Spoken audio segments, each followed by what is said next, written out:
Aku tak pernah menyangka, pelukan yang kuanggap hangat itu ternyata adalah jerat. Senyum yang selalu Mas Arya berikan, kini terasa menyimpan ribuan rahasia. Dulu, kami adalah sepasang kekasih yang saling mencintai, berbagi mimpi dan tawa di rumah kami yang sederhana namun penuh kehangatan. Namun, perlahan, ada yang aneh. Mas Arya mulai sering pulang larut malam, dengan alasan pekerjaan yang menumpuk di kantor. Aku mencoba memahami, berpikir positif, dan meyakinkan diri bahwa semua ini hanya fase sementara dalam kesibukannya. Namun, firasat aneh mulai menghantuiku, seolah ada bayangan gelap yang merayap masuk ke dalam rumah tangga kami. Ponselnya yang dulu selalu tergeletak bebas, kini selalu digenggamnya erat, bahkan saat tidur, seolah benda itu adalah kotak Pandora yang tak boleh kubuka. Sebelum kamu melanjutkan kisah ini, aku penasaran, dari kota mana kamu berasal? Tulis di kolom komentar ya. Jangan lupa subscribe channel ini agar kamu tidak ketinggalan kelanjutan kisahku dan cerita inspiratif lainnya yang mungkin bisa menjadi temanmu di kala sepi. Aku berusaha menepis pikiran-pikiran negatif itu, meyakinkan diri bahwa semua ini hanya karena Mas Arya sedang sibuk dengan pekerjaannya yang berat. Aku berusaha menjadi istri yang pengertian, menyiapkan makan malam hangat meskipun ia pulang larut, dan tetap tersenyum padanya, berharap senyumku bisa mengusir kegelisahan di matanya. Namun, setiap detail kecil, setiap gelagat aneh, seperti tatapan kosongnya saat aku bertanya tentang harinya, atau cara ia buru-buru mengalihkan topik pembicaraan, semakin menumpuk menjadi gunung kecurigaan di hatiku yang mulai rapuh. Aku tahu, ada sesuatu yang busuk di balik keheningan Mas Arya, sebuah rahasia yang semakin hari semakin sulit untuk disembunyikan. Malam-malam di rumah kami terasa semakin panjang dan dingin, seolah kehangatan yang dulu ada telah menguap begitu saja. Mas Arya seringkali tampak gelisah, tatapannya kosong, dan senyumnya terasa hambar, tidak lagi memancarkan kebahagiaan yang dulu selalu kulihat. Aku mencoba mengajaknya bicara dari hati ke hati, menanyakan apakah ada masalah di kantor atau ada beban pikiran yang mengganggunya. Aku ingin menjadi tempatnya bersandar, seperti dulu. Tapi, ia selalu mengelak dengan jawaban singkat dan terkesan buru-buru, seolah takut jika percakapan itu berlanjut, rahasianya akan terbongkar. Aku mulai lebih jeli memperhatikan kebiasaan kecilnya yang baru. Ponselnya yang selalu ia pegang erat, bahkan saat makan atau menonton TV, seolah itu adalah bagian dari dirinya yang tak terpisahkan. Jaketnya yang buru-buru ia bersihkan sepulang kerja, atau saat ia tampak terkejut dan gugup ketika aku tiba-tiba muncul di dekatnya. Semua itu membuatku merasa tak nyaman, seperti ada dinding kaca yang memisahkan kami, membuatku tidak bisa menyentuh hatinya lagi. Aku tahu ada sesuatu yang ia sembunyikan, dan firasatku semakin kuat mengatakan bahwa itu adalah rahasia yang bisa menghancurkan kebahagiaan kami berdua. Meski hatiku dipenuhi kecurigaan yang semakin membesar, aku berusaha untuk tidak terlalu berasumsi atau menuduh tanpa bukti. Aku berdoa setiap malam agar semua ini hanya kekhawatiranku saja, agar aku salah menafsirkan semua gelagat anehnya. Namun, semakin hari, jarak emosional di antara kami semakin terasa lebar. Aku merasa kesepian yang mendalam, meskipun kami berada di bawah satu atap yang sama, seolah aku hidup dalam sebuah ilusi kebahagiaan yang perlahan memudar. Suatu pagi yang cerah, saat aku sedang merapikan pakaian Mas Arya yang berserakan di kursi, tanganku menyentuh sesuatu yang keras di saku jaketnya. Sebuah bros wanita. Mataku membelalak, jantungku berdebar kencang. Firasat buruk yang selama ini kutepis kini seperti palu yang menghantam langsung ke dadaku. Bros itu bukan milikku, dan setahuku, Bunda Rina, ibu mertuaku, juga tidak punya bros dengan desain seunik ini. Bentuknya elegan, dengan batu permata kecil yang berkilauan, terlihat mahal dan bukan sembarang bros.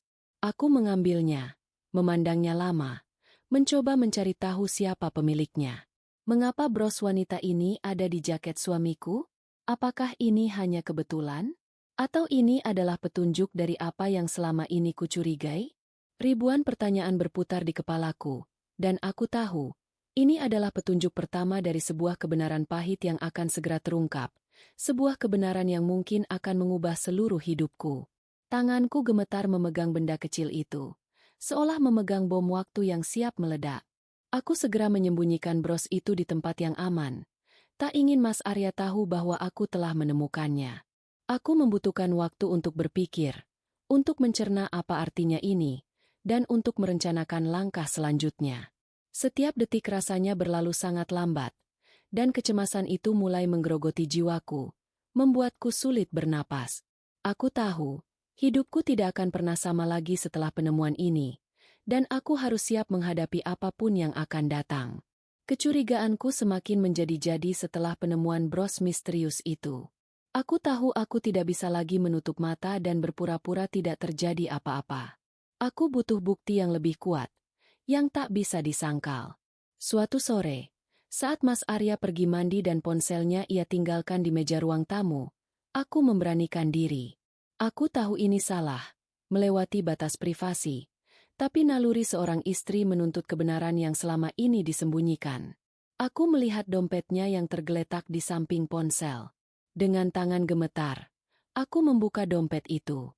Di sana, terselip sebuah nota pembayaran dari restoran mewah yang belum pernah kami kunjungi berdua. Tanggalnya baru beberapa hari yang lalu, dan di bagian bawah nota, ada tulisan tangan yang tak kukenal. Terima kasih, Mas Arya, Sinta. Nama, Sinta. Itu bagai belati yang menusuk langsung ke jantungku, membuat napasku tercekat. Semua teka-teki yang selama ini membayangi pikiranku, kini tersusun rapi menjadi sebuah gambaran yang jelas dan menyakitkan. Dunia di sekitarku seolah runtuh, suara-suara di luar sana lenyap. Hanya ada detak jantungku yang berpacu kencang. Aku memegang nota itu erat-erat. Air mataku menetes membasahi kertas, bercampur dengan tinta tulisan tangan Sinta. Pengkhianatan ini terasa sangat nyata, sangat menyakitkan, dan tak terbantahkan. Aku tidak bisa lagi mengelak dari kenyataan bahwa suamiku, pria yang kupercaya sepenuhnya, telah menduakan aku dengan wanita lain. Hatiku hancur berkeping-keping, dan aku tahu, ini adalah awal dari kehancuran yang lebih besar. Di tengah kegelapan yang mulai menyelimuti hatiku karena pengkhianatan Mas Arya, perlakuan Bunda Rina, ibu mertuaku, semakin memperparah lukaku. Seolah tak cukup dengan masalah rumah tanggaku, ia justru menambah beban di pundakku. Setiap kali aku berkunjung ke rumah keluarga Pratama, ia tak pernah melewatkan kesempatan untuk melontarkan sindiran tajam yang menusuk jiwa. Menantu itu harus bisa menjaga suami, katanya suatu kali, dengan tatapan sinis yang penuh penghakiman. Jangan sampai suami bosan dan mencari kenyamanan di luar, karena itu salah menantunya. Ia tidak pernah secara langsung menuduhku, tapi setiap kata yang keluar dari bibirnya seolah dirancang untuk menusuk hatiku, membuatku merasa tidak berharga. Aku tahu ia tidak menyukaiku sejak awal pernikahan kami, tapi kali ini, kebenciannya terasa lebih nyata dan terang-terangan. Aku merasa terpojok, seolah aku adalah akar dari semua masalah di rumah tangga kami. Padahal aku tahu ada hal lain yang sebenarnya terjadi, yang mereka sembunyikan dariku. Aku berusaha bersabar dan tidak membalas setiap sindirannya. Aku percaya bahwa diam adalah emas, dan bahwa kebenaran akan menemukan jalannya sendiri. Namun, aku semakin merasa sendiri, menghadapi pengkhianatan Mas Arya dan kebencian Bunda Rina secara bersamaan, tanpa ada tempat untuk bersandar. Rumah keluarga Pratama yang seharusnya menjadi tempatku bernaung, kini terasa seperti sangkar yang menyakitkan, penuh dengan aura negatif dan penghakiman yang tak henti. Suatu sore yang pengap, aku tak sengaja mendengar percakapan telepon Bunda Rina di ruang tengah rumah keluarga Pratama. Aku sedang membantu menyiapkan teh di dapur, dan suaranya yang antusias terdengar jelas hingga ke telingaku. Sinta itu anak baik, Arya. Dia jauh lebih cocok denganmu, katanya, seolah sedang membujuk. Dia punya karir yang bagus, latar belakang yang jelas, dan bisa mengangkat nama keluarga kita. Cepat selesaikan urusanmu dengan Naya, dan menikahlah dengan Sinta. Ibu sudah atur semuanya. Kamu tidak perlu khawatir. Duniaku seolah berhenti berputar. Kata-kata itu menghantamku bagai palu godam, membuat napasku tercekat. Ternyata, bukan hanya Mas Arya yang mengkhianatiku, tapi ibu mertuaku sendiri, yang seharusnya melindungiku dan menjadi penengah, justru ikut merencanakan kehancuran rumah tanggaku. Mereka bahkan sudah merencanakan pernikahan Mas Arya dengan Sinta, Seolah aku tidak pernah ada. Aku berdiri mematung di balik pintu dapur. Air mata menetes deras. Rasa sakit yang tak terlukiskan memenuhi setiap sudut hatiku. Ini adalah pukulan telak yang membuatku merasa tak berdaya. Aku segera bersembunyi. Tak ingin mereka tahu aku telah mendengar segalanya. Di saat itu, aku menyadari bahwa aku tidak bisa lagi berharap ada keadilan atau simpati dari Bunda Rina atau Mas Arya. Mereka telah memutuskan nasibku tanpa melibatkan aku. Aku harus kuat. Aku harus berjuang sendiri untuk diriku dan martabatku yang telah mereka injak-injak. Aku tidak akan membiarkan mereka lolos begitu saja dengan rencana busuk ini. Setelah kejadian itu, tekanan dari Bunda Rina semakin intens dan tak tertahankan. Ia sering meneleponku, memintaku datang ke rumah keluarga Pratama, dengan alasan, ada yang perlu dibicarakan serius tentang masa depan Arya.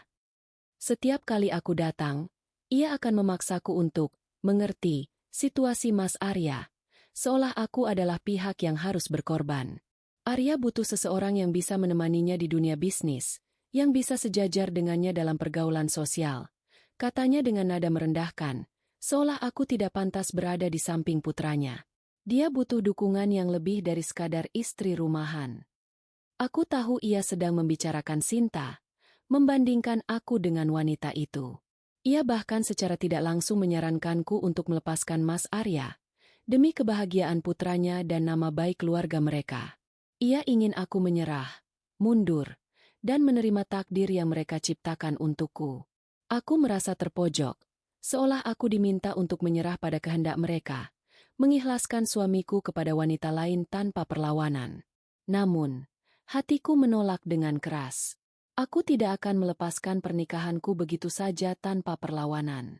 Mereka telah menghancurkan kepercayaanku, mengkhianati janji suci kami, dan kini mereka ingin aku menyerah pada kehendak mereka. Aku akan berdiri tegak, melawan semua tekanan dan ketidakadilan ini. Aku tidak akan membiarkan mereka mempermainkan hidupku dan menghancurkan harga diriku. Aku harus menemukan cara untuk melawan.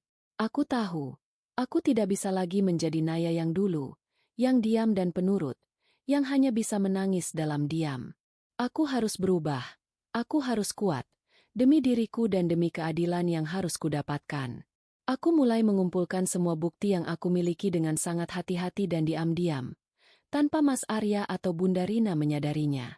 Bros yang kutemukan, nota makan malam dari restoran mewah, pesan-pesan Mas Arya yang mencurigakan di ponsel lamanya yang ia kira sudah kuhapus, bahkan rekaman percakapan Bunda Rina yang tak sengaja kudengar. Setiap bukti itu kusimpan dengan rapi di tempat tersembunyi yang hanya aku yang tahu.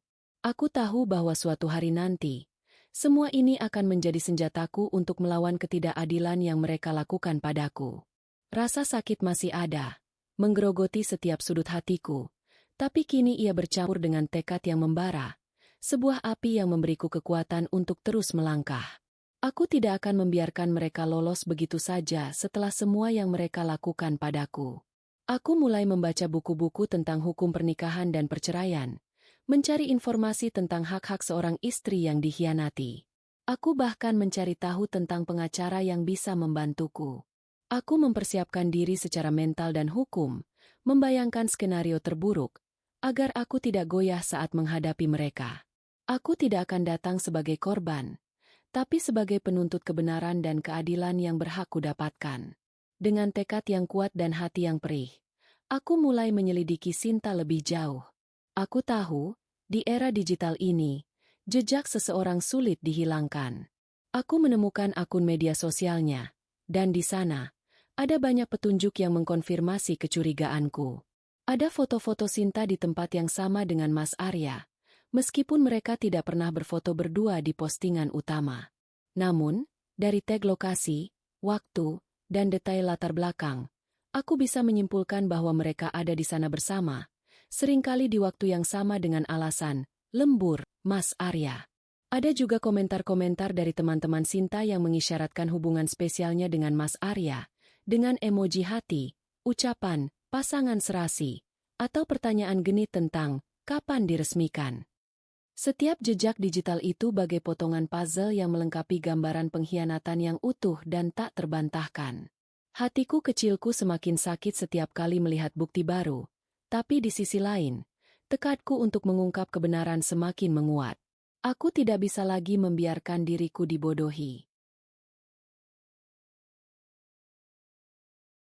Aku menyimpan semua bukti digital itu, mengambil tangkapan layar dan mencetaknya sebagai cadangan. Ini adalah bukti tak terbantahkan tentang hubungan terlarang mereka, yang bisa kuperlihatkan kepada siapapun. Aku tahu, dengan bukti ini, mereka tidak bisa lagi mengelak atau bersembunyi di balik kebohongan. Aku siap untuk menghadapi mereka dengan kebenaran yang pahit ini. Suatu sore, saat aku sedang fokus dengan rencanaku untuk mengungkap kebenaran, sebuah pesan masuk ke ponselku dari nomor tak dikenal. Jantungku berdebar kencang. Isinya sangat singkat, hanya mengundangku untuk datang ke rumah keluarga Pratama pada malam Jumat, tanpa menjelaskan alasannya. Tidak ada nama pengirim, hanya sebuah undangan misterius. Firasatku mengatakan ini adalah jebakan, atau mungkin sebuah rencana busuk yang akan mereka jalankan. Aku menduga ini ada kaitannya dengan percakapan yang pernah kudengar antara Bunda Rina dan Mas Arya tentang pernikahan mereka. Ini bisa jadi adalah hari di mana mereka akan mengesahkan hubungan terlarang itu, dan entah mengapa, mereka ingin aku hadir, mungkin untuk mempermalukanku atau memaksaku menerima. Aku tahu aku harus datang, tapi tidak sebagai tamu tak berdosa yang akan dipermainkan. Aku harus datang dengan persiapan matang, membawa semua bukti yang kubutuhkan, dan kekuatan mental yang tak tergoyahkan. Malam Jumat itu akan menjadi malam penentuan, dan aku siap menghadapi apapun yang akan terjadi, bahkan jika itu berarti kehancuran total. Menjelang malam Jumat yang menentukan itu, aku menghabiskan setiap detik dengan persiapan yang matang.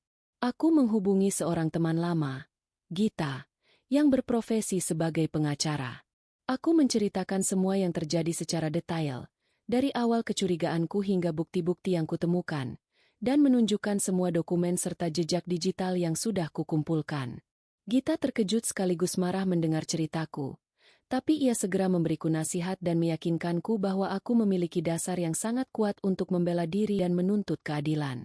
Gita menjelaskan langkah-langkah hukum yang bisa kuambil, apa saja yang harus kuperhatikan di persidangan, dan bagaimana cara menghadapi situasi yang mungkin akan sangat emosional. Ia menyarankanku untuk membawa saksi jika memungkinkan, atau setidaknya seseorang yang bisa mendampingiku untuk memberikan dukungan moral.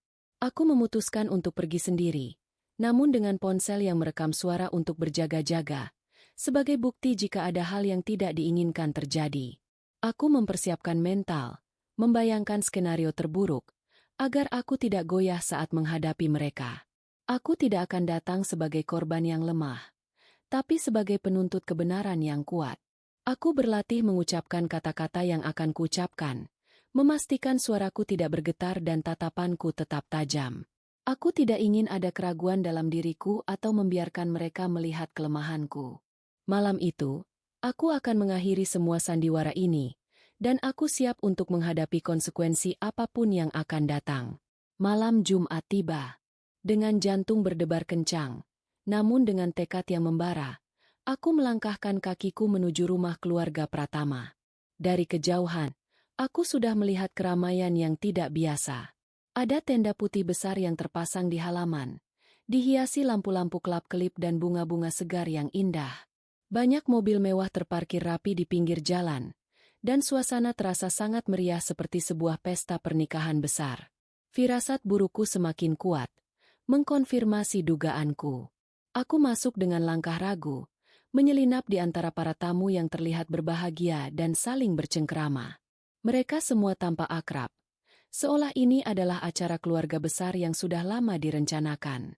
Mataku mencari Mas Arya, dan saat aku melihatnya, ia mengenakan pakaian khusus yang terlihat seperti jas pengantin pria berwarna krem, berdiri di sebuah pelaminan kecil yang dihias sederhana namun elegan.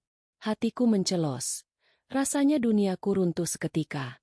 Di sampingnya, ada Sinta, mengenakan gaun putih sederhana yang terlihat persis seperti gaun pengantin. Mereka tampak serasi, berdiri berdampingan, seolah tak ada yang salah dengan apa yang mereka lakukan. Aku mematung di tengah keramaian, tak percaya dengan apa yang kulihat di depan mataku. Mereka benar-benar nekat melakukan ini, tanpa sedikitpun memikirkan perasaanku. Pengkhianatan ini terasa begitu nyata, begitu kejam, dan tak termaafkan. Aku menyaksikan dengan mata kepalaku sendiri bagaimana Mas Arya dan Sinta sedang berdiri di pelaminan, di hadapan seorang penghulu yang sudah siap. Ada beberapa saksi yang ku tidak kenal. Mereka semua tampak serius mengikuti prosesi. Mereka sedang melafalkan ijab kabul. Sebuah pernikahan siri. Kata-kata itu, saya terima nikahnya. Menusuk langsung ke ulu hatiku. Duniaku seolah berhenti berputar. Udara terasa tipis, dan suara-suara di sekitarku lenyap. Hanya ada detak jantungku yang berpacu kencang. Rasa sakit yang teramat sangat menyergapku. Lebih parah dari yang kubayangkan. Suamiku sendiri, pria yang kupercaya sepenuhnya, kini sedang menikahi wanita lain di depan mataku, tanpa sepengetahuanku, di rumah ibu mertuaku. Mereka semua adalah bagian dari konspirasi ini, merencanakan kebahagiaan di atas penderitaanku. Air mata mengalir deras di pipiku, namun aku tak membiarkan suara tangisku keluar. Aku harus tetap kuat. Hatiku hancur berkeping-keping, tapi di saat yang sama, kemarahan yang membara juga memenuhi diriku. Aku tahu, aku tidak bisa lagi berdiam diri dan membiarkan mereka menyelesaikan sandiwara ini. Mereka harus tahu bahwa aku ada di sana, bahwa mereka tidak bisa mempermainkan hidupku gitu saja. Aku harus bertindak sekarang, mengungkap kebenaran, dan menghentikan semua ini sebelum terlambat. Dengan kekuatan yang entah datang dari mana, sebuah dorongan besar mendorongku maju. Aku melangkah dengan pasti, menembus kerumunan tamu yang tampak berbahagia. Setiap langkahku terasa berat, seolah melawan gravitasi, tapi tekadku lebih besar dari rasa takut dan sakit yang kurasakan. Semua mata perlahan tertuju padaku, dan suasana yang tadinya riuh mulai hening. Mas Arya dan Sinta yang baru saja akan mengakhiri prosesi, terkejut melihat kehadiranku. Wajah mereka pucat pasi, seperti melihat hantu. Bunda Rina, ibu mertuaku, tampak terbelalak tak percaya. Rahangnya jatuh. Dengan suara yang lantang dan tegas, meskipun hatiku sakit dan bergetar, aku berkata, Mas Arya adalah suamiku yang sah. Kami masih terikat pernikahan yang sah secara hukum dan agama. Ucapanku menggema di seluruh ruangan, memecah keheningan yang mencekam. Suasana langsung berubah kacau. Bisik-bisik dan gumaman tak percaya memenuhi udara. Beberapa orang tampak bingung, yang lain terkejut, dan sebagian lagi marah karena merasa ditipu. Mas Arya mencoba menarikku pergi, berbisik memohon agar aku diam. Naya, jangan buat keributan. Tapi aku menepis tangannya dengan kuat. Tidak, cukup sudah kebohongan ini. Teriakku, suaraku meninggi. Aku mengeluarkan buku nikahku yang kubawa di dalam tas, sebagai bukti tak terbantahkan, dan menunjukkannya kepada semua yang hadir. Kebenaran telah terungkap, dan mereka tidak bisa lagi mengelak atau bersembunyi. Aku telah berhasil menghentikan sandiwara keji ini.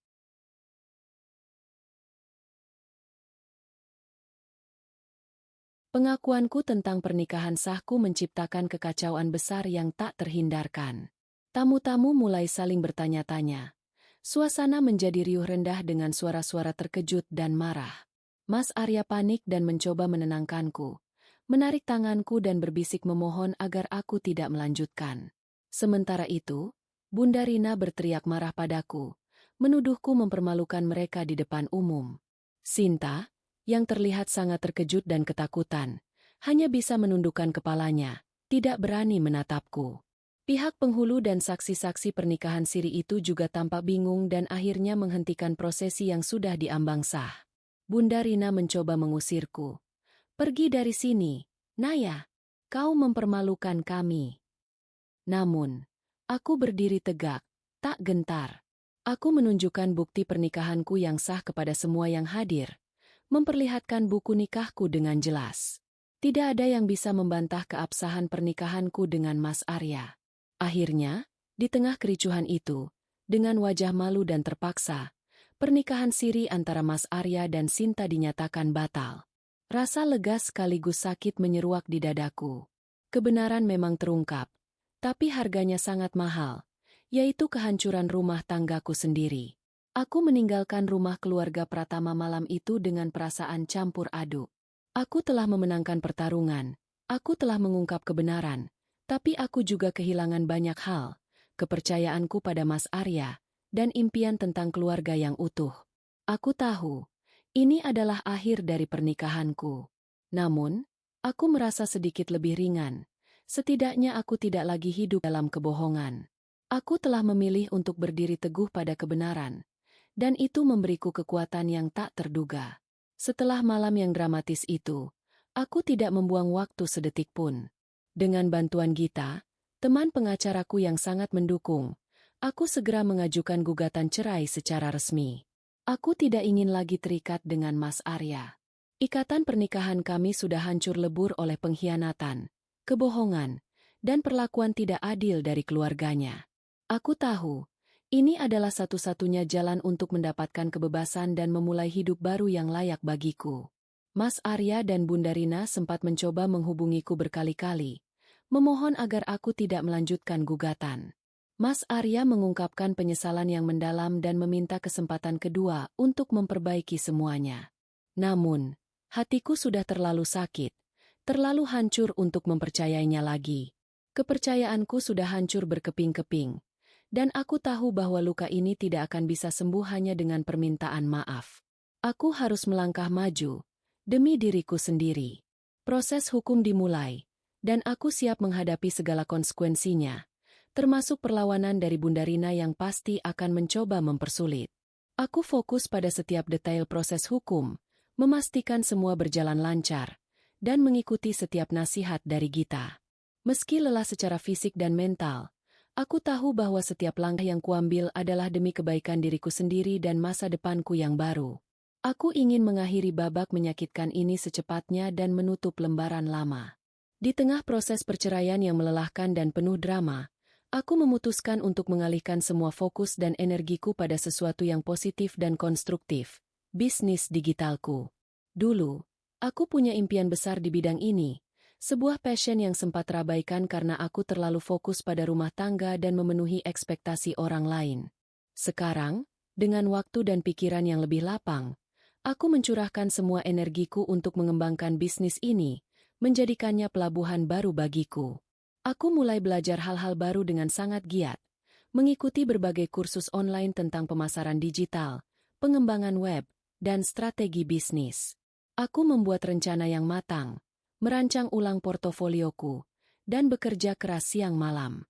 Komputer dan internet menjadi sahabat baruku, menjadi jendela menuju dunia baru yang penuh potensi. Bisnis ini bukan hanya sumber penghasilan, tapi juga pelarianku dari kenangan pahit dan cara untuk menemukan kembali diriku yang dulu pernah hilang, yang sempat terkubur di bawah tumpukan kekecewaan. Setiap proyek yang berhasil, setiap klien yang puas dengan pekerjaanku, memberiku semangat baru yang membara. Aku merasa hidup kembali, menemukan gairah yang sempat padam, dan menyadari bahwa aku memiliki potensi yang luar biasa. Bisnis ini memberiku kemandirian finansial dan rasa bangga yang tak ternilai harganya. Aku telah membuktikan pada diriku sendiri bahwa aku bisa berdiri di atas kakiku sendiri, bahkan setelah badai besar menerpa hidupku. Aku tahu, inilah jalan yang harus kuambil. Jalan menuju kebebasan dan kesuksesan yang sesungguhnya. Kerja keras dan dedikasiku yang tak kenal lelah akhirnya membuahkan hasil yang luar biasa. Bisnis digitalku berkembang pesat, jauh melampaui ekspektasi awalku. Aku berhasil mendapatkan klien-klien besar dari berbagai kota, menangani proyek-proyek menarik yang menantang kemampuanku, dan bahkan berhasil merekrut tim yang solid dan berbakat untuk membantuku. Kami memulai dari sebuah kamar kecil, lalu menyewa ruko sederhana, hingga kini memiliki kantor yang representatif di pusat kota Semarang. Setiap pagi, aku menatap papan nama kantorku, Naya Digital Solutions, dan rasa bangga membanjiri hatiku. Aku tidak lagi bergantung pada siapapun secara finansial. Ini adalah pencapaian besar bagiku. Setelah sekian lama merasa tidak berdaya, aku telah membuktikan pada diriku sendiri bahwa aku bisa berdiri di atas kakiku sendiri, bahkan setelah badai besar menerpa hidupku dan mencoba menghancurkanku. Kemandirian ini memberiku kekuatan emosional yang luar biasa, sebuah rasa percaya diri yang tak pernah kubayangkan sebelumnya. Aku merasa utuh, lengkap, dan berdaya. Kisahku mulai menyebar di kalangan komunitas bisnis lokal. Beberapa media online bahkan mulai meliput perjalananku. Dari seorang istri yang dikhianati hingga menjadi pengusaha digital yang sukses. Aku sering diundang untuk berbicara di seminar-seminar kecil, membagikan pengalamanku tentang bagaimana bangkit dari keterpurukan. Setiap apresiasi itu menjadi pengingat bahwa penderitaan di masa lalu bukanlah akhir, melainkan awal dari sebuah babak baru yang penuh potensi. Namun, di tengah kesibukan itu, aku selalu meluangkan waktu untuk diriku sendiri. Aku belajar yoga, mulai menekuni hobi melukis yang dulu sempat terpendam, dan sesekali melakukan perjalanan singkat untuk menyegarkan pikiran. Aku menyadari bahwa kesuksesan finansial tidak akan berarti tanpa kedamaian batin. Aku belajar mencintai diriku sendiri, merawat jiwaku, dan memastikan bahwa aku tidak akan lagi kehilangan jati diriku demi orang lain. Bisnis ini bukan hanya tentang keuntungan, tapi juga tentang memberdayakan. Aku memastikan timku mendapatkan hak-hak yang layak, memberikan pelatihan, dan menciptakan lingkungan kerja yang positif. Aku ingin kesuksesanku menjadi berkah bagi orang lain, terutama bagi para wanita yang mungkin pernah mengalami hal serupa denganku. Aku adalah bukti bahwa seorang wanita bisa bangkit dari keterpurukan dan mencapai puncak kesuksesan dengan kegigihan, kerja keras, dan hati yang tulus. Setelah semua badai berlalu, dan proses perceraianku tuntas sepenuhnya, aku memutuskan untuk mengambil waktu sejenak untuk diriku sendiri. Aku membutuhkan jeda, sebuah momen untuk memulihkan diri, merayakan kebebasanku, dan merenungkan perjalanan panjang yang telah kulalui. Aku memilih untuk pergi ke sebuah tempat yang selalu memberiku kedamaian dan ketenangan yang mendalam. Pantai Samudra Biru di pesisir utara Jawa, tidak jauh dari Semarang. Aku ingin meresapi setiap momen, membiarkan alam menyembuhkan lukaku, dan membuang jauh-jauh sisa-sisa kepahitan masa lalu. Aku duduk sendirian di tepi pantai, memandangi hamparan ombak yang berkejaran tak henti, seolah menggambarkan pasang surutnya kehidupanku yang penuh gelombang. Aku merasakan angin laut yang lembut menerpa wajahku, mengusir beban di pundakku, dan mendengarkan deburan ombak yang menenangkan jiwaku, bagai melodi pengantar tidur. Di sana, di bawah langit biru yang luas dan awan putih yang berarak, aku merenungkan semua yang telah kualami. Setiap luka, setiap air mata yang tumpah, setiap pengkhianatan yang kurasakan, kini terasa seperti bagian tak terpisahkan dari sebuah perjalanan yang membentuk diriku menjadi seperti sekarang, lebih kuat, lebih bijaksana, dan lebih tangguh. Aku tidak lagi merasakan amarah atau dendam yang membara terhadap Mas Arya atau Bunda Rina. Perasaan negatif itu telah digantikan oleh ketenangan dan rasa syukur yang mendalam atas semua pelajaran hidup yang kudapatkan. Aku menyadari bahwa penderitaan di masa lalu adalah bagian dari proses pendewasaanku, yang mengantarkanku pada kekuatan dan kebijaksanaan yang tak pernah kumiliki sebelumnya. Di bawah matahari senja yang hangat, saat langit mulai merona jingga, aku merasakan kedamaian yang mendalam di dalam hati, sebuah kedamaian yang tak terbeli oleh harta. Melihat cakrawala yang luas tanpa batas, aku merasa semua beban-beban lama terangkat dari pundakku. Aku telah melewati badai terhebat dalam hidupku, dan aku berhasil keluar sebagai pemenang, bukan dengan menghancurkan orang lain, tapi dengan membangun kembali diriku sendiri dari puing-puing kehancuran. Aku tidak lagi mencari kebahagiaan dari orang lain atau dari validasi eksternal, karena aku telah menemukannya di dalam diriku sendiri, melalui kemandirian, keberanian, dan pengampunan. Aku telah menemukan esensi dari kebahagiaan sejati. Pemandangan indah pantai Samudra Biru menjadi saksi bisu transformasiku. Aku telah berdamai dengan masa lalu dan siap untuk masa depan yang lebih cerah, dengan hati yang lapang dan jiwa yang damai. Aku yakin, langkahku ke depan akan lebih ringan dan penuh makna, membawa kebahagiaan yang sejati. Di pantai Samudra Biru, di bawah langit senja yang memerah jingga, aku akhirnya menyadari satu hal penting yang akan kupegang teguh seumur hidup. Kebangkitan terbaik bukanlah tentang membalas dendam atau menghancurkan orang lain yang telah menyakitimu, melainkan tentang menjadi utuh kembali. Aku tidak perlu mencari pembalasan. Kesuksesanku dan kedamaian batinku sudah menjadi balas dendam termanis. Beban amarah hanya akan melukai diriku sendiri dan menghalangiku untuk maju. Aku telah memaafkan Mas Arya dan Bunda Rina. Bukan untuk mereka, tapi untuk kebebasan dan kedamaian hatiku sendiri. Pengampunan adalah hadiah terindah yang bisa kuberikan pada diriku. Sebuah kunci yang membebaskan jiwaku dari belenggu masa lalu dan kepahitan. Aku menyadari bahwa hidup ini terlalu singkat dan berharga untuk dihabiskan dalam lingkaran kebencian. Aku telah menemukan diriku kembali, lebih kuat, lebih bijaksana, dan lebih bahagia dari sebelumnya. Luka-luka masa lalu telah berubah menjadi bekas luka yang indah, sebagai pengingat akan kekuatanku dan ketahananku. Mereka adalah bukti bahwa aku telah melewati masa sulit dan berhasil keluar sebagai pemenang.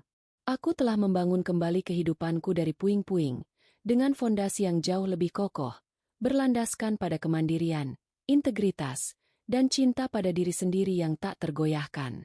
Aku kini siap untuk babak baru dalam hidupku, dengan hati yang lapang dan jiwa yang utuh. Aku adalah Naya, seorang wanita yang pernah jatuh, tapi bangkit dengan gemilang, menemukan arti sejati dari kebahagiaan dan kekuatan. Ini adalah kisahku tentang bagaimana aku bangkit, memeluk diriku sendiri, dan menjadi utuh kembali. Aku siap menulis babak baru yang lebih indah. Ceritaku adalah bukti bahwa setiap badai pasti berlalu, sekeras apapun terpaannya. Dan setelahnya, akan selalu ada cahaya yang menanti, lebih terang dan lebih indah dari yang pernah kubayangkan. Cahaya itu bukan hanya di luar, tapi juga di dalam diriku. Beberapa bulan setelah perceraianku resmi dan aku menemukan kedamaian, rutinitasku kembali disibukkan dengan Naya Digital Solutions. Bisnisku semakin berkembang pesat, dan namaku mulai dikenal luas di kalangan pengusaha muda di Semarang. Suatu pagi, saat aku sedang meninjau proyek baru, telepon kantorku berdering. Nama yang tertera di layar membuatku terkejut. Bunda Rina. Jantungku berdebar kencang. Setelah sekian lama tak ada kontak, apa gerangan yang membuatnya menelepon? Aku ragu sejenak, namun akhirnya kuputuskan untuk mengangkatnya. Suara Bunda Rina terdengar berbeda, tidak lagi penuh kesombongan atau amarah seperti dulu, melainkan lebih lemah dan agak serak. Ia tidak meminta maaf atas perbuatannya di masa lalu, namun nadanya mengisyaratkan ada keputusasaan. Ia mengatakan bahwa ia sedang sakit parah dan dirawat di rumah sakit. Ia ingin aku datang mengunjunginya. Sebuah undangan tak terduga yang membuatku bingung. Pikiranku bergejolak. Setelah semua yang ia lakukan padaku, apakah aku harus datang? Hati kecilku masih menyimpan luka. Namun ada pula dorongan untuk melihat keadaannya. Sebuah rasa kemanusiaan. Aku bertanya-tanya mengapa ia hanya menghubungiku, bukan Mas Arya atau kerabat lain. Firasatku mengatakan ada hal penting yang ingin ia sampaikan. Aku butuh waktu untuk mencerna permintaan ini, yang datang di saat aku baru saja menemukan ketenangan. Kupikirkan kembali semua perlakuan buruknya, bagaimana ia meremehkanku, mencoba memisahkan aku dan Mas Arya, bahkan menyetujui pernikahan siri itu. Air mataku sempat menetes, mengenang kepahitan itu. Namun, aku juga teringat akan prinsipku untuk tidak menyimpan dendam. Aku telah memaafkannya, meskipun ia tidak pernah meminta maaf secara langsung. Ini adalah ujian bagi kekuatan pengampunanku. Akhirnya, dengan berat hati, aku memutuskan untuk datang. Bukan karena rasa kewajiban atau ingin mendengar permintaan maaf, tetapi karena aku ingin mengakhiri babak ini dengan hati yang lapang. Aku ingin melihatnya, entah untuk terakhir kalinya, dan memastikan bahwa aku benar-benar telah memaafkan. Dengan langkah ragu namun mantap, aku tiba di rumah sakit. Aroma antiseptik menusuk hidungku, menambah ketegangan di dadaku. Setelah bertanya pada resepsionis, aku melangkah menuju kamar Bunda Rina. Saat kubuka pintu, aku melihatnya terbaring lemah di ranjang, tubuhnya kurus, wajahnya pucat. Ini bukan lagi Bunda Rina yang dulu ku kenal, yang penuh dengan kekuasaan dan kesombongan. Hatiku mencelos melihatnya dalam kondisi seperti itu. Ia membuka mata perlahan, menatapku. Tak ada kemarahan atau sindiran di matanya, hanya ada kelelahan dan mungkin sedikit penyesalan. Naya. Suaranya terdengar parau. Aku mendekat, duduk di kursi samping ranjangnya. Tidak ada kata-kata yang keluar dari bibir kami untuk beberapa saat. Hanya keheningan yang penuh makna. Aku melihat gurat-gurat penyesalan di wajahnya. Atau mungkin itu hanya kelelahannya. Bunda Rina kemudian mulai berbicara lirih tentang betapa hancurnya hidupnya setelah Mas Arya meninggalkannya karena Sinta, dan bagaimana bisnis keluarga Pratama hancur. Ia tidak secara eksplisit meminta maaf atas perlakuan buruknya padaku, tapi ia mengungkapkan penyesalannya atas segala kesalahan yang telah ia lakukan dalam hidupnya, termasuk kesombongannya. Ia mengatakan merasa sangat kesepian dan tidak memiliki siapa-siapa lagi. Aku mendengarkan dengan seksama. Hatiku dipenuhi perasaan campur aduk antara iba dan sisa-sisa luka lama. Aku tidak memotong ucapannya, membiarkannya mengeluarkan semua beban di hatinya. Aku tidak perlu mendengar kata maaf. Cukup melihatnya dalam kondisi ini, dan mendengar pengakuannya tentang kehancuran hidupnya, sudah cukup bagiku. Aku mengulurkan tanganku, menyentuh tangannya yang dingin dan keriput. Ini adalah pertama kalinya kami bersentuhan tanpa ada ketegangan.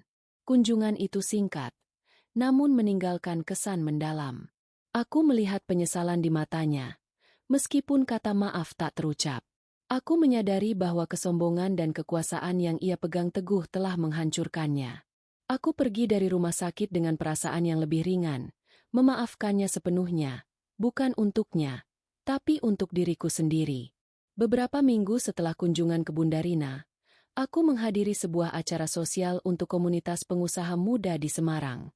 Aku tampil percaya diri, berinteraksi dengan banyak orang, dan berbagi kartu nama Naya Digital Solutions. Aku telah sepenuhnya berintegrasi kembali dengan kehidupan sosial dan profesional, dan menikmati setiap momennya. Di tengah keramaian, saat aku sedang berbincang dengan seorang kolega, mataku menangkap sosok yang familiar di sudut ruangan. Itu adalah Mas Arya. Penampilannya sangat berbeda dari Mas Arya yang dulu ku kenal. Ia terlihat kurus, pakaiannya sederhana, dan tatapannya penuh kesedihan. Ia tampak sangat berbeda dari Mas Arya yang flamboyan dan penuh percaya diri. Ia tidak lagi dikelilingi kemewahan, dan tampak sendirian. Kami berdua terdiam, saling bertatapan untuk beberapa saat. Ini adalah pertama kalinya kami bertemu setelah perceraian kami. Mas Arya mendekat dengan langkah ragu. Naya, suaranya lirih, hampir tak terdengar. Aku mengangguk. Tidak ada lagi amarah di hatiku, hanya rasa netral. Ia meminta maaf atas semua kesalahannya, atas pengkhianatan yang telah ia lakukan, dan atas bagaimana ia menyia-nyiakanku. Ia mengaku bahwa setelah kepergian Sinta dan kehancuran bisnisnya, ia menyesalinya setiap hari. Aku mendengarkan dengan tenang, tanpa memotong. Ia menceritakan bagaimana ia kini menjadi relawan di sebuah panti asuhan, mencari makna hidup baru setelah semua yang ia alami. Matanya tampak tulus. Ada penyesalan yang mendalam di sana. Aku melihat perubahan dalam dirinya, sebuah kerendahan hati yang dulu tak pernah ada. Aku memberinya sedikit nasihat. Setiap orang berhak atas kesempatan kedua untuk menjadi lebih baik. Teruslah berbuat kebaikan, Mas Arya. Pertemuan itu singkat, namun syarat makna. Aku tidak merasakan keinginan untuk kembali padanya, namun aku merasakan kedamaian. Aku telah melihat Mas Arya di titik terendah, dan aku merasa lega bahwa ia mencoba untuk berubah. Aku mengucapkan semoga ia menemukan kedamaian, dan aku pamit. Langkahku terasa ringan. Aku benar-benar telah melampaui rasa sakit itu. Beberapa hari setelah pertemuan tak terduga dengan Mas Arya, aku menerima telepon dari seorang notaris. Ia mengabarkan bahwa Bunda Rina telah meninggal dunia. Jantungku mencelos. Meskipun aku telah memaafkannya, kabar itu tetap menyedihkan. Aku merasa sedikit penyesalan, karena ia meninggal tanpa sempat ada perpisahan yang sesungguhnya. Aku juga menerima kabar bahwa Bunda Rina meninggalkan surat wasiat yang tak terduga. Dalam surat wasiat itu, Bunda Rina menyerahkan sebagian kecil aset yang masih tersisa, termasuk sebuah rumah tua yang sederhana di pinggir kota, kepadaku. Ada juga sebuah pesan singkat yang menyertainya, yang ditulis tangan dengan gemetar. Naya, maafkan saya. Kamu adalah satu-satunya menantu yang tulus. Air mataku menetes membaca pesan itu. Akhirnya, setelah semua ini, ia mengakui ketulusanku. Sebuah pengakuan yang datang di akhir hidupnya. Aku menghadiri pemakaman Bunda Rina yang sederhana. Hanya ada Mas Arya dan beberapa kerabat jauh. Mas Arya tampak lebih tenang, meskipun jelas ada kesedihan di matanya. Kami tidak banyak bicara, hanya saling mengangguk. Sebuah bentuk pengakuan akan masa lalu yang kini telah damai. Aku melihat Mas Arya telah benar-benar berubah, dan itu membuatku lega. Aku memutuskan untuk tidak menjual rumah warisan Bunda Rina. Aku merenovasinya dan mengubahnya menjadi pusat pelatihan Naya Digital Solutions, gratis untuk wanita-wanita muda dan ibu rumah tangga yang ingin belajar keterampilan digital agar bisa mandiri. Ini adalah caraku untuk membalas kebaikan, mewujudkan harapan Bunda Rina agar aku bisa menjadi berkat bagi orang lain, dan juga sebagai bentuk penebusan dosa atas masa lalu keluarga Pratama. Keputusan ini menuai banyak pujian dan dukungan. Aku merasa bahagia bisa berbagi ilmu dan memberdayakan lebih banyak wanita. Ini bukan hanya tentang bisnis, tapi tentang memberikan harapan dan kesempatan. Aku telah mengubah kepahitan menjadi kebaikan, dan warisan itu menjadi cahaya bagi banyak orang. Di puncak kejayaan, aku berdiri di hadapan ribuan pasang mata. Sorotan lampu menerangi panggung megah di sebuah acara penghargaan bergengsi di Jakarta. Aku baru saja menerima gelar Pengusaha Wanita Terbaik Nasional, sebuah pengakuan atas kegigihan dan kerja keras Naya Digital Solutions. Gaun elegan yang kukenakan memancarkan aura kepercayaan diri dan martabat yang tak tergoyahkan. Aku tersenyum. Ini adalah puncak dari segala perjuangan yang telah kulalui. Dalam pidatoku, suaraku bergetar menahan haru, namun penuh kekuatan. Aku menceritakan perjalanan hidupku yang penuh liku, dari gadis sederhana yang diremehkan, pernikahan yang hancur karena pengkhianatan, hingga menjadi wanita mandiri yang membangun bisnis dari nol. Aku tidak ragu untuk menyebutkan bagaimana aku bangkit dari keterpurukan, menemukan kekuatan dalam diri sendiri, dan membangun Naya Digital Solutions dari nol, hingga menjadi perusahaan besar yang kini menciptakan banyak lapangan kerja. Aku menegaskan bahwa kesuksesanku bukan hanya milikku, melainkan hasil dukungan dari timku, para wanita yang kuinspirasi, dan yang terpenting, diriku sendiri yang tak pernah menyerah. Di antara kerumunan penonton, jauh di barisan belakang, aku melihat sosok Mas Arya. Ia datang bukan sebagai undangan, melainkan sebagai penonton biasa yang ingin melihat dengan mata kepalanya sendiri kebahagiaan dan kesuksesanku. Senyum tipis terukir di wajahnya, menunjukkan kelegaan dan keikhlasan. Ia tidak lagi terlihat hancur, dan aku tahu ia telah menemukan jalannya sendiri. Aku merasa lega, tidak ada lagi dendam, hanya ada rasa damai. Setelah pidato yang mengharukan, aku turun dari panggung dan disambut oleh tepuk tangan riuh. Aku melangkah, merasakan kebahagiaan sejati. Aku telah menemukan mahkota sejatiku, bukan dalam pernikahan atau harta benda, tetapi dalam kekuatan diri, kemandirian, dan kemampuan untuk bangkit dari puing-puing. Aku telah melewati badai terburuk, dan kini aku bersinar lebih terang dari sebelumnya. Di puncak kejayaan, aku berdiri di hadapan ribuan pasang mata. Sorotan lampu menerangi panggung megah di sebuah acara penghargaan bergengsi di Jakarta. Aku baru saja menerima gelar Pengusaha Wanita Terbaik Nasional, sebuah pengakuan atas kegigihan dan kerja keras Naya Digital Solutions. Gaun elegan yang kukenakan memancarkan aura kepercayaan diri dan martabat yang tak tergoyahkan. Aku tersenyum. Ini adalah puncak dari segala perjuangan yang telah kulalui. Dalam pidatoku, suaraku bergetar menahan haru, namun penuh kekuatan. Aku menceritakan perjalanan hidupku yang penuh liku, dari gadis sederhana yang diremehkan, pernikahan yang hancur karena pengkhianatan, hingga menjadi wanita mandiri yang membangun bisnis dari nol. Aku tidak ragu untuk menyebutkan bagaimana aku bangkit dari keterpurukan, menemukan kekuatan dalam diri sendiri, dan membangun Naya Digital Solutions dari nol, hingga menjadi perusahaan besar yang kini menciptakan banyak lapangan kerja. Aku menegaskan bahwa kesuksesanku bukan hanya milikku, melainkan hasil dukungan dari timku, para wanita yang kuinspirasi, dan yang terpenting, diriku sendiri yang tak pernah menyerah. Di antara kerumunan penonton, jauh di barisan belakang, aku melihat sosok Mas Arya. Ia datang bukan sebagai undangan, melainkan sebagai penonton biasa yang ingin melihat dengan mata kepalanya sendiri kebahagiaan dan kesuksesanku. Senyum tipis terukir di wajahnya, menunjukkan kelegaan dan keikhlasan. Ia tidak lagi terlihat hancur, dan aku tahu ia telah menemukan jalannya sendiri.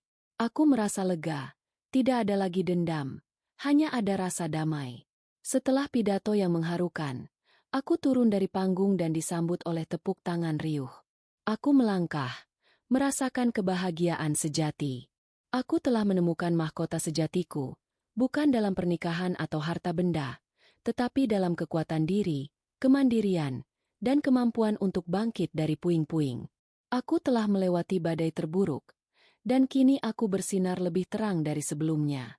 Aku adalah Naya, seorang wanita yang membuktikan bahwa kebahagiaan sejati dan kesuksesan bukan terletak pada takdir yang diberikan, melainkan pada bagaimana kita memilih untuk bangkit dan membentuk takdir kita sendiri. Kisahku adalah bukti bahwa cinta sejati pada diri sendiri, ketulusan, dan kerja keras akan selalu membawa pada kebahagiaan sejati dan cahaya masa depan.